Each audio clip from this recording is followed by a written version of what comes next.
Thank you so much. So good to see everybody. We are so grateful to be with you here at the end of a historic year in Congress, on the eve of our great nation's 250th birthday. And that's right.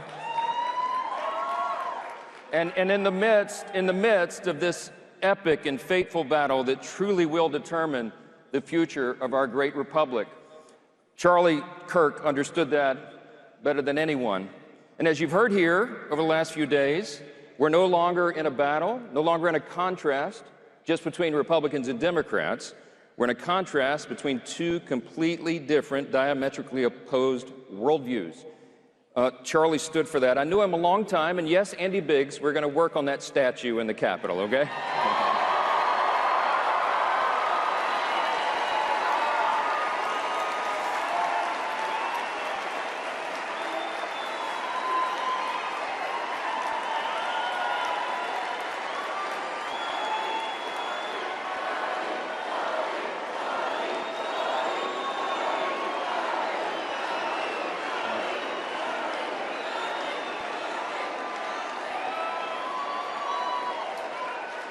Thank you for that. Thank you for that.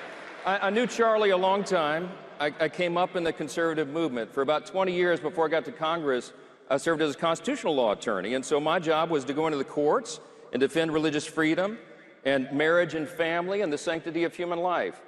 I came across a lot of people during those years. I don't think, when I was doing the work in the courts and the court of public opinion, I don't think there was anyone else who handled that court of public opinion better than Charlie Kirk, and that's why we love his legacy so much.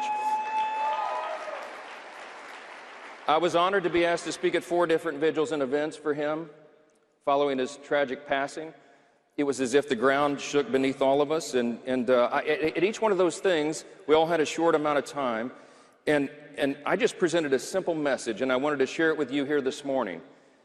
It's a pretty simple thing. I think the best way to honor Charlie's legacy is to live as he lived. And what I mean by that is I think there's 2 very important things that all of us can and should do. I think we should advance his principles, and I think we should adopt his approach.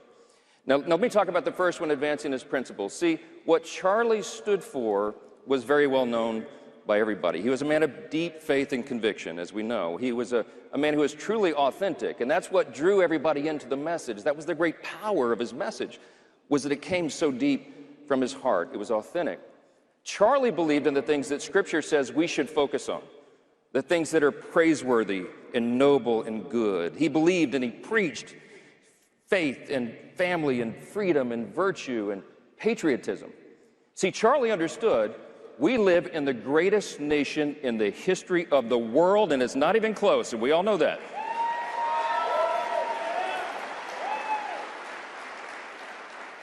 Charlie had a great talent of explaining why we live in the most successful, most benevolent, most free, most powerful nation that's ever been. It's really not even close.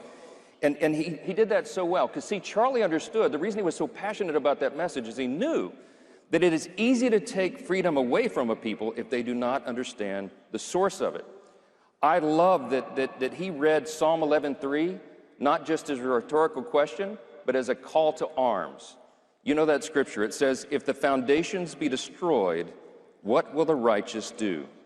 It's our call to arms as well. To save our country, all of us have to defend the foundations and advance these truths.